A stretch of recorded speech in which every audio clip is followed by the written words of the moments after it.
दिनांक 21/1/76. कल्पवृक्षाखाली बसून कल्पना करायला तरी बुद्धी हवी. सद्गुरूंच्या पायाशी आम्ही बसलेली वेडी मुलं. घर, झोपडी की महाल, काय हवं ते कल्पना करण्याचेही आपल्याला कारण नाही. आपल्याला कसं कुठे ठेवावं ते विश्वमाऊलीलाच माहीत. खरं म्हणजे मनाच्या रथाचं सारथ्य सद्गुरूंवर सोपवण्याचा सोपा मार्ग सोडून हा व्याप कशाला गमतीनं तरी मांडला आम्ही. सद्गुरू केशर कस्तुरी द्यायला तयार आहेत आणि आपण हिंग जिरे मिरे कशाला मागायचे. त्यांना माझा बदललेला विचार सांग. पावसला राहायचं पण बांधलेल्या घरात राहायचं. आंबे खायचे पण झाड नाही लावत बसायचं. दूध प्यायचं पण गाईला सांभाळण्याचा व्याप नाही करायचा. अगं, हे मी लिहिता लिहिता श्री सत्यदेवानंदांनी सांगितलेलं एक वाक्य आठवलं. बाहेर खायचं नाही, घरी जेवायचं नाही आणि उपाशी राहायचं नाही. बाहेर विषयात मनाला भटकू द्यायचं नाही.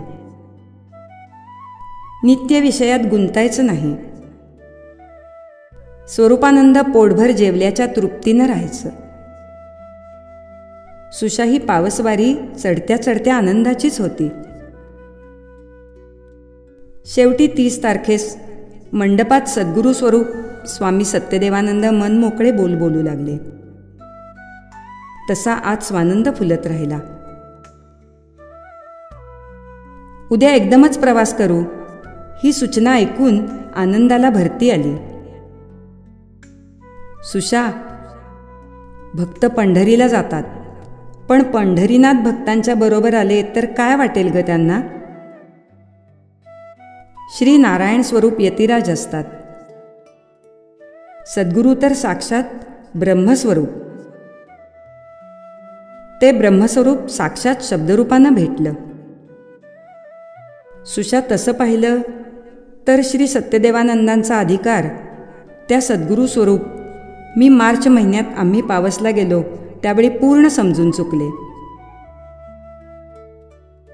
म्हणूनच अगदी मनाची तयारी करून पायावर डोकं ठेवलं.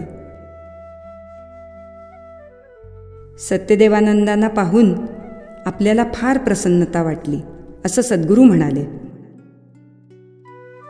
सद्गुरूंची कृपादृष्टी त्यांच्यावर वर्षत राहिली.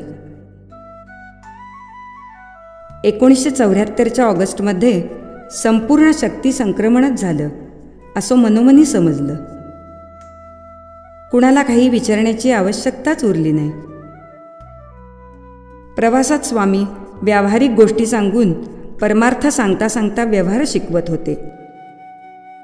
शिष्यस्तेहम शाधिमाम तवाम प्रपन्नम ही आपली भूमिका.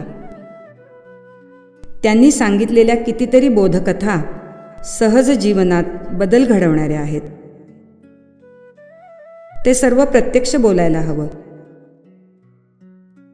हवेच्या कागदावर बोलता बोलता उठलं तर पाहावं. सगळं कसं लिहावं. ओम राम कृष्ण हरी. ओम राम कृष्ण हरी.